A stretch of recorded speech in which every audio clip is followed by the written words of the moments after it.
Assalamualaikum warahmatullahi wabarakatuh.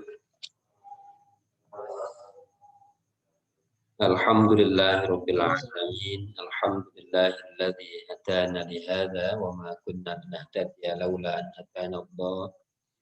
Asyhadu an la ilaha illallah wa asyhadu anna Muhammadan abduhu wa rasuluh. Allahumma shalli wa sallim wa barik ala sayyidina Muhammadin wa ala alihi wa sahbihi ajma'in.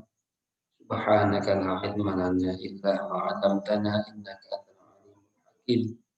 Rabbi shrah li sadri wa yassir li amri wahlul 'uqdatam min lisani yafqahu qawli. Para santri semuanya yang dirahmati Allah, mari kita awali kajian kita dengan memohon Allah Subhanahu wa taala. Kita awali dengan membaca suratul Fatihah. Mudah-mudahan ini menjadi pembuka kebaikan dari seluruh kegiatan kita di hari ini. Ila hadratin Nabi Mustafa sallallahu alaihi wasallam wa ala alihi wa sahbihi wa dzurriyyatihi wa sahbihi ajma'in wa tabi'in wa syuhada'i wa shalihin jami'al malaikatil muqarrabin lahumul Fatihah. A'udzu billahi minasy syaithanir rajim. Bismillahirrahmanirrahim. Alhamdulillahi rabbil alamin arrahmanir rahim maliki yaumiddin. Iyyaka na'budu wa iyyaka nasta'in ihdinas siratal mustaqim siratal ladzina an'amta 'alaihim ghairil maghdubi 'alaihim waladdallin. سمعنا جميع أساتذتنا ومشايخنا ومشايخنا وخصوصا لهم الفاتحة. أعوذ بالله من الشيطان الرجيم. بسم الله الرحمن الرحيم. الحمد لله رب العالمين الرحمن الرحيم مالك يوم الدين. إياك نعبد وإياك نستعين اهدنا الصراط المستقيم صراط الذين أنعمت عليهم غير المغضوب عليهم ولا الضالين. A'udzu billahi minasyaitonir rajim. Bismillahirrahmanirrahim. Kita teruskan kajian kita. Sekarang kita masuk ke ayat yang ke-6 sampai 8 dari surah Al-Alaq. Surah Al-Alaq. A'udzu billahi minasyaitonir rajim. Kalla innal insana layatgha ar-ra'ahu istaghna inna ila rabbika ruj'a. Kalla, nyata betul. Kalau biasanya dalam terjemahan yang lain itu diterjemahkan dengan jangan begitu, kali-kali tidak. Beliau menerjemahkan kalla itu sesuai dengan konteks. Kalla innal insana layatgha. Manusia benar-benar mudah melanggar batas. Layatgha, sungguh melampaui batas, mudah melanggar batas. Ar-ra'a mustaghna, karena melihat dirinya serba mampu. Di antara yang membuat manusia itu melampaui batas itu karena ini adalah kesombongannya, serba mampu, seakan-akan karena potensi yang diberikan Allah kepada dia yang kemarin kita sebut. Innal insana laqad khalaqnal insana fi ahsani taqwim, itu seakan-akan itu menjadi segala-galanya. Tuhan tidak dilibatkan lagi di situ. Seakan-akan itu semata-mata mampu karena dirinya sendiri. Dia tidak mampu tidak melihat bahwa itu adalah bagian dari pemberian Allah. Inna ila rabbika ruj'a. Sungguh kepada Tuhanmu sajalah segalanya akan dikembalikan. Inna ila rabbika ruj'a. Akan dikembalikan di situ baik kehidupan kita ini sendiri maupun segala urusan kita. Saya kira inna ila rabbika ruj'a ini menjawab dari ayat 6 dan 7. Kenapa manusia itu lebih mudah melampaui batas? Karena dia melihat dirinya serba mampu. Ar-ra'ahus tahu. Melihat dirinya serba mampu, seakan tidak melibatkan Tuhan dalam keberhasilan. Seakan-akan itu semata-mata karena perencanaan dia yang matang, karena kemampuan dia memanage waktu dan sebagainya, itu menjadi faktor penyebab utama. Seakan-akan, padahal di situ ada Allah yang menentukan. Oke, baik. Sekarang kita baca penjelasan dari Prof. ini ya, terkait ayat.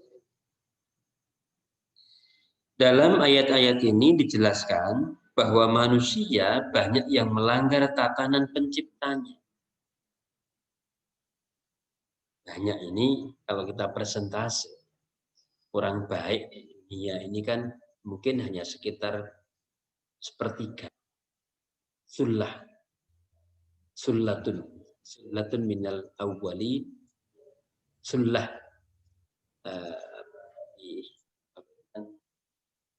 dan itu juga bisa kita rasakan sekarang. Sekarang di Indonesia ini yang Muslim berapa persen? Katakanlah kita anut 80% dari 250 juta. Dari 80% itu yang Muslim taat itu kira-kira berapa persen? Dari yang taat itu yang betul-betul taat, misalnya gitu ya. Jadi dia melaksanakan agamanya, tetapi juga kan ada yang muqtasid, ada yang dzalimun nafsi, ada yang sabiqun bil khair. Jadi kalau kita mengikuti ketentuan Quran di situ, dzalimun nafsi, muqtasid, sabiqun bil khairat. Yang sabiqun bil khairat itu maksimalnya sepertiga. Jadi kalau kita bagi bertiga, kita bagi tadi. Jadi sullah itu kita bisa kita bisa amati dari pembagian Allah terhadap respon manusia terhadap Quran. Sullah. Kemudian respon Allah terhadap respon Allah dan Quran. Respon manusia terhadap hukum Allah. Jadi ada yang zalimun li nafsi karena dia tidak mengikuti petunjuk Quran. Ada yang muqtasid, yang tengah-tengah yang sedang-sedang saja. Ada yang sabiqun bil khair. Ada yang dia memang berjibaku untuk bisa berbuat baik. Nah yang berjibaku itu kalau tadi kita mengikuti pembagian dari Quran tadi, berarti hanya seperti itu. Dan itu bisa kita rasakan sekarang. Di Indonesia, ini yang betul-betul itu berapa persen? Hanya dari sekian itu. Belum jauh-jauh lah. Saya dulu ketika di awal-awal kita WI itu kan kita ada placement mahasiswa baru. Itu dari sekian itu yang bisa baca Quran bagus. Itu sekitar 20%. Yang bisa baca Quran bagus. Kamu bisa bertanya ke DPPAI yang sekarang menyelenggarakan itu. Dari sekian mahasiswa UI yang hadir kita, itu kira-kira berapa persen? Ini menunjukkan apa? Bahwa betul bagian besar banyak yang melampaui batas. Karena memang kira-kira itu kita ikuti pembagian dari sullah tadi. Padanya ada kecenderungan membangkang dan melanggar ketentuan. Mudah tertarik kesenangan hidup yang semu dan sesaat. Rata-rata begitu. Rata-rata begitu. Jadi kita bersyukur kalau kita menjadi bagian dari yang sedikit. Jadi memang di mana-mana yang baik itu nggak banyak.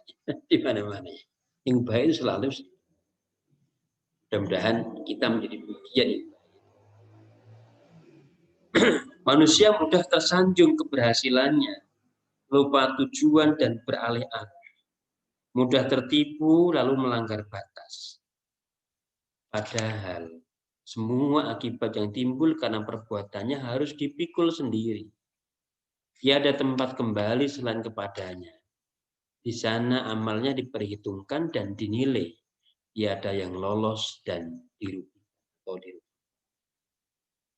Lagi-lagi, Prof. Zaini mengingatkan bahwa semua yang dilakukan itu pasti dipertanggungjawab. Dan itu Allah tidak akan luput dalam membalas. Pasti akan terbalaskan.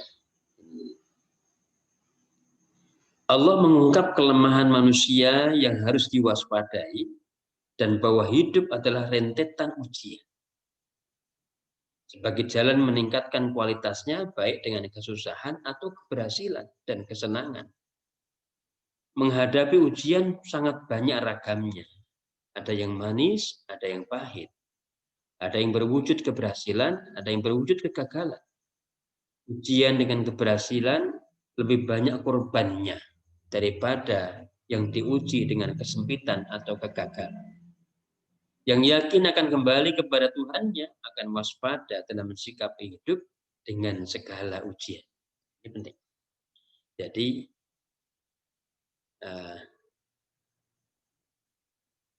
bisyarri wal khairi itu semuanya adalah ujian. Ada yang atau rata-rata orang itu berhasil ketika diuji dengan kesempitan, kesusahan. Karena ketika di situ itu penyandarannya kepada Allah itu lebih maksimal. Tetapi ketika diuji dengan keberhasilan, ini seakan-akan Allah tidak terlibat lagi dalam keberhasilan. Ini contoh saja lah kita. Ketika kita sedang menikmati makanan, ini kan menyenangkan. Sering sekali kita tidak merasakan bahwa makanan yang kita makan itu bagian dari nikmat Allah. Makanan yang kita makan itu seakan-akan ya itu karena kita merasakan nikmat karena masakannya saja. Kita tidak pernah bisa merasakan bahwa itu kita bisa merasakan nikmat ke lidah kita kan. Karena apa? Allah masih memberikan rasa yang baik pada kita. Seakan-akan itu semata-mata karena makanannya. Sehingga Allah lupa, atau kita lupakan di sini. Ini contoh kecil saja, karena banyak sekali yang begitu. Jadi poin yang dinasihatkan Prof. Yani di sini adalah orang itu lebih berhasil seringkali ketika diuji dengan sesuatu yang menyusahkan. Tapi seringkali menjadi terlena dan gagal itu ketika diuji dengan keberhasilan. Karena kan semata-mata karena kepandaiannya, kehebatannya dalam menyusun strategi, menyusun rencana. Dan ini poin yang kita dapatkan dari nasihat. Kalla innal insana la yatgha. Ini semacam sebenarnya kalau ketika Quran itu menggunakan innal insana, itu kan penegasan sifat yang sering kali melekat kepada manusia. Fi kabate. Innal insana khuliqa halu'a. Seterusnya itu kan sifat-sifat yang melekat kepada manusia. Nah ini, dan Quran banyak menggunakan istilah begitu. Innal insana la yatgha. Itu memang sifat-sifat dasar manusia kebanyakan begitu. Oke, ini ayat 6 sampai dengan ayat.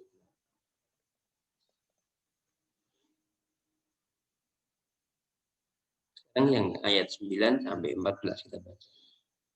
Ara'aital ladzi yanha, apa kamu perhatikan orang yang melarang abdan idza shalla, orang hamba ketika ia sedang sholat. Ara'aita in kana 'alal huda, bagaimana jika yang dilarang berada dalam petunjuk Allah? Au amara bittaqwa, atau ia menyuruh orang lain untuk bertakwa. Ara'aita in kadzdzaba wa tawalla, bagaimana jika yang melarang mendustakan kebenaran? Alam ya'lam bi anna Allah yara, apa ia tidak tahu bahwa Allah melihatnya dengan jelas? Alam ya'lam bi anna Allah yara. Baik, ara'aital ladzi yanha, apa kamu perhatikan orang yang melarang? Jadi Kita baca penjelasan video ya, biar langsung menuju nasihatnya. Ada riwayat yang menyebutkan bahwa sekelompok kafir Mekah mengancam Nabi ketika beliau bersujud, larang sholatnya. Mereka tidak senang melihat Rasul sholat yang makin banyak diikuti. Suatu pelanggaran hak bagi yang berusaha memenuhi tuntutan akidah. Apakah perbuatannya sholat mengganggu orang lain dan harus dilarang? Bagaimana kalau yang dilarang justru yang benar dan baik? Bagaimana kalau yang membenci juga dilarang menjalankan keyakinannya? Apakah tidak tersinggung? Bagaimana kalau yang kiri melarang mendapat hidayah Allah lalu sholat? Apakah orang lain boleh melarangnya? Bagaimana kalau yang kiri melarangnya ternyata mendustakannya hak dan menjauhinya? Penjelasan-penjelasan. Dan ini terjadi peristiwa sejarah ini berulang. Peristiwa sejarah bahwa pada masa itu Rasul dan para sahabatnya itu pernah dilarang melaksanakan. Ini seakan nanti juga pada suatu saat mungkin ada di daerah tertentu orang Islam itu dibatasi menjalankan ibadah. Kalau daerah-daerah yang mayoritas Muslim begini nggak terlalu terasa. Tapi misalnya Anda bekerja di satu perusahaan miliknya orang non Muslim di daerah tertentu, itu Anda dibatasi, itu akan terasa sekali.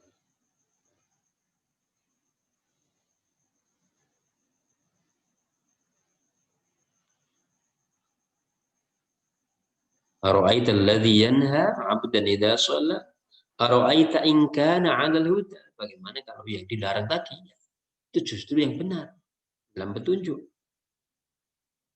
Au amara bittaqwa atau ia menyuruh orang lain untuk bertakwa. Baca lagi. Ayat-ayat ini mengajak kafir Mekah mawas diri. Bagaimana kalau mereka diperlakukan demikian? Kalau keyakinan yang ingin mereka laksanakan dihalangi dan dilarang. Bagaimana kalau yang dilarang itu yang benar dan yang melarang di pihak yang salah? Pertanyaan-pertanyaan tersebut ditujukan kepada mereka yang sok sewenang-wenang menggunakan kekuasaan.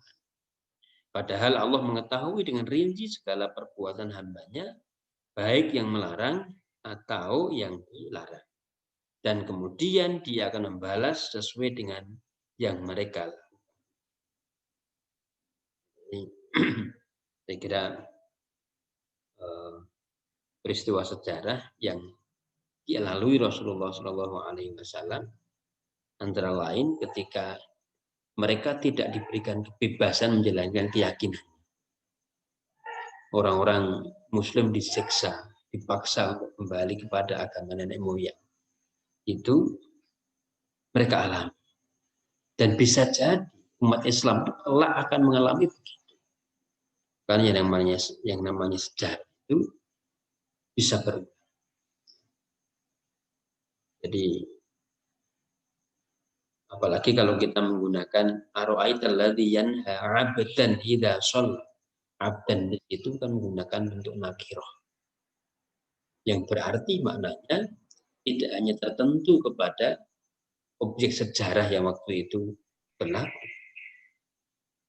Bukan hanya terjadi pada masa Rasul. Jadi abdan di situ maknanya bisa saja apapun seorang hamba yang melaksanakan sholat. Ara'aital ladzi yanha 'abdan idza shalla. Dari kesan makna secara kebahasaan itu juga kita bisa tangkap bahwa pelarangan terhadap melaksanakan keyakinan keagamaan itu bisa terjadi dalam tentang sejarah. Nah ini yang kesan makna yang bisa kita. Ini menjadi pertanyaan bahwa siapa yang bisa menyangka bahwa mereka dilarang itu justru yang benar. Alhamdulillah. Ara'aita in kadzdzaba wa tawalla. Bagaimana pendapatmu? Kalau justru yang melarang itu yang salah. Jadi bahasa Quran itu seringkali gitu ya. Jadi dialektikanya itu dialektika yang menggugah kesadaran. Dialektika, cara berkomunikasinya itu kalau nanti Quran itu diteliti dari sisi gaya komunikasi itu juga bagus. Gaya komunikasi itu akan kita temukan ya. Gaya komunikasi Quran itu luar biasa. Ada yang dengan bentuk pertanyaan-pertanyaan yang menyadarkan, ada yang bentuknya penegasan, innal insana khuliqa halu'a, deklaratif sifatnya. Ada yang nanti bentuknya itu, ada yang bentuknya itu renungan, bentuknya itu meminta kita memperhatikan, afala yang turun dan seterusnya. Jadi ini bentuk komunikasi Quran yang luar biasa kalau kita, dan itu tidak akan pernah kering kita kaji. Misalnya nanti ada orang yang membahas tentang kayak komunikasi Quran, itu bisa sangat menjadi teori ya. Kalla la illam yantahi lanasfa'an bin nasiyah. Jangan demikian. Sungguh jika ia tidak berhenti dari perbuatannya, niscaya kami tarik ubun-ubunnya. Tarik ubun, ini kan ancam. Ini lanasfa'an. Nasiyatin kadzibatin khati'ah. Ubun-ubun ini orang yang gigih mendustakan dan durhaka. Faliyad'una dia, biarkan ia memanggil golongannya sendiri. Ia meronta-ronta minta pertolongan kepada orang lain karena dia bahasa ditarik ubun-ubunnya itu kan disiksa, cabut. Sanad'uz zabaniyah. Kami akan memanggil malaikat zabaniyah untuk menanganinya. Sanad'uz zabaniyah. Kalla la tuti'hu wasjud. Sekali-kali jangan demikian. Jangan kamu patuh pada mereka, tetapi bersujud dan dekatkanlah dirimu pada Tuhan. Kelompok ayat dari 15 sampai 19 ini yang kita tangkap maknanya ya. Kalla la illam yandahi nasfa'an bin nasi. Orang yang tidak menghentikan perbuatan kemaksiatannya yang menyebabkan kezaliman bagi pihak lain, kalau kita maknai ini. Jadi, dia melarang orang lain melaksanakan keyakinan agamanya itu. Ya dari kezaliman ya. Kalau dia tidak menghentikan itu, maka lanasfa'an bin nasi. Kami akan cabut ubun-ubunnya bahasanya, bukan disiksa. Itu juga kita maknanya bahwa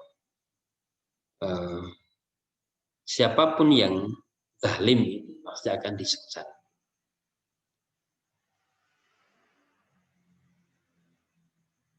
Sanad'uz zabaniyah karena nasyiatin kadzibatin khatiyah falyad'u nadiyah. Sanad'uz zabaniyah, kami akan memanggil malaikat zabaniyah untuk menanganinya. Kalla la tuti'hu wasjud. Kata ya benar. Wasjud waqta'id. Bersujudlah dan mendekat. Itu dua kata yang disambungkan. Karena memang kedekatan seorang hamba kepada Tuhannya itu ketika dia bersujud. Aqrabu ma yakunu bil 'abdu sajidun. Saya secara persisnya. Tapi yang paling dekat posisi seorang hamba kepada Tuhannya adalah ketika dia bersujud. Maka orang yang bersujud itu justru akan dimuliakan, bahasanya begitu ya. Akan dimuliakan karena memang dia menghambakan totalitas kehidupannya kepada Allah. Jadi orang yang menghambakan itu akan dimerdekakan. Bahasanya begitu, dimuliakan. Menghambakan kepada Allah.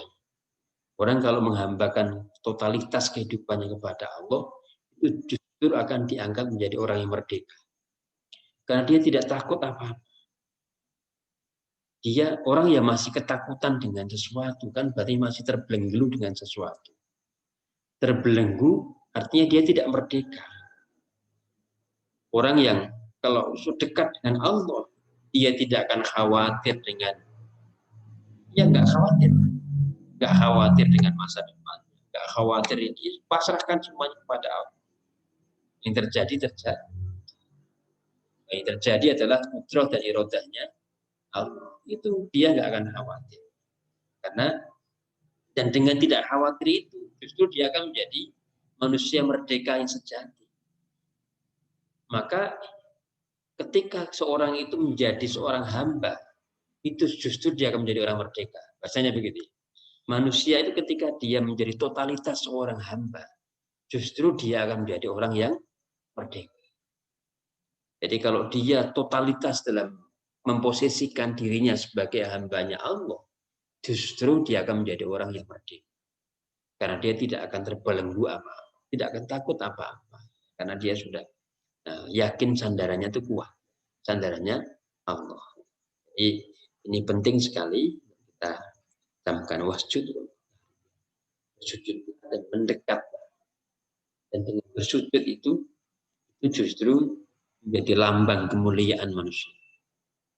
Sujud itu menjadi penanda bahwa dia orang yang mulia. Tapi orang yang angkuh tidak pernah sujud, pada saatnya dia akan dipaksa bersyukur dalam kehinaan. Itu kira-kira begitu.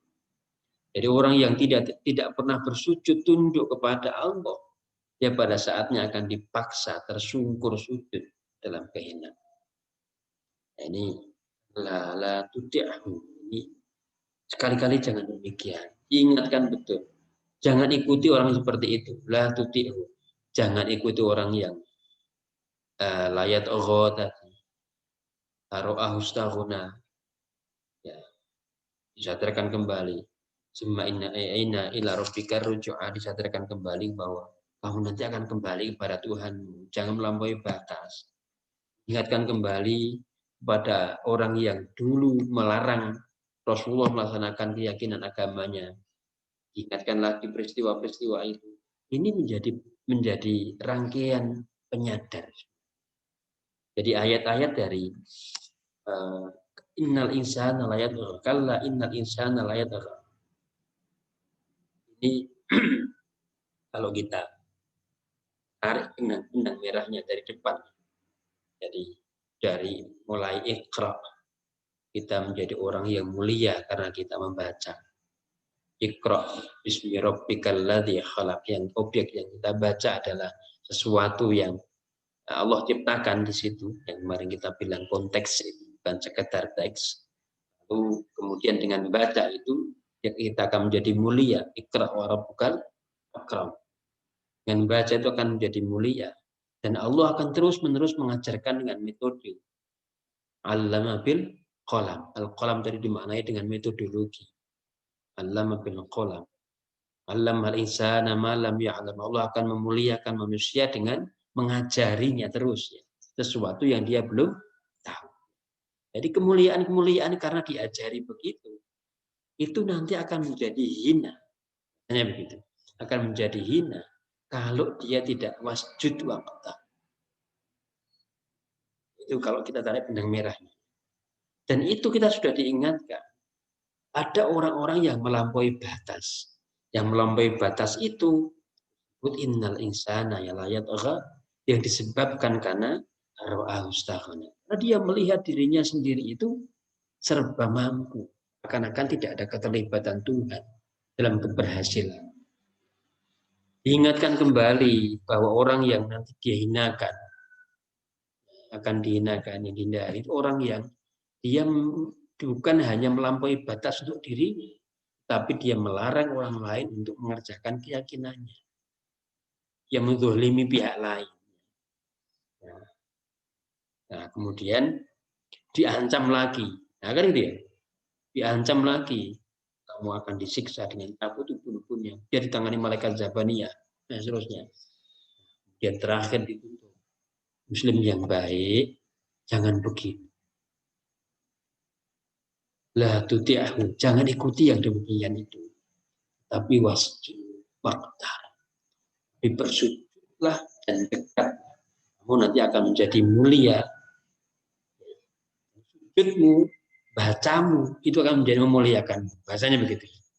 Sujudmu, mendekatmu, dan membacamu itu akan memuliakan. Karena kita membaca Iqra tadi, qiraah yang bukan tilawah. Jadi kemarin sempat terpikir mau bikin tulisan membaca tidak sama dengan membaca. Yang viral. Membaca tidak sama dengan membaca ya. Qiraah tidak sama dengan tilawah. Ya, kalau kemarin sempat viral apa namanya? Yang apa itu? Yang pelanggaran HAM bukan pelanggaran HAM, tidak sama dengan pelanggaran HAM. Saya tuh terpikir membuat tulisan membaca tidak sama dengan membaca. Qiraah tidak sama dengan tilawah. Ketika diterjemahkan Indonesianya saja ya, membaca tidak sama dengan membaca kan begitu ya. Tetapi ketika kita tahu qiraah dan tilawah, oh maknanya memang beda. Jadi yang kita tarik benang merahnya adalah ketika kita membaca dan yang kita itu konteks. Kemudian kita tutup aktivitas itu dengan wasjud wa qtar. Kita bersujud dan kita mendekat kepada Tuhan, maka Rabbukal akram akan berlaku kepada kita. Kita akan dimuliakan dan dijaga kemuliaannya. Dan manusia itu akan menjadi mulia ketika dia totalitas menjadi seorang hamba. Itu kira-kira benang merah dari ayat ini. Oke, saya kira itu yang kita bahas di pagi hari ini. Mudah-mudahan ada faedahnya. Terima kasih semua santri yang ada di luar, Mas Haikal, Mas Indra, Mas Fauzi, tiga ya di sana. Mudah-mudahan sehat semuanya ya, Mas. Di rumah juga tetap sehat. Amin, Ustaz. Alhamdulillah kita akhiri bersama dengan Enggak. Alhamdulillahirabbil alamin. Subhanakallahumma wa bihamdika asyhadu an la ilaha illa anta astaghfiruka wa atubu ilaik. Assalamualaikum warahmatullahi wabarakatuh. Waalaikumsalam.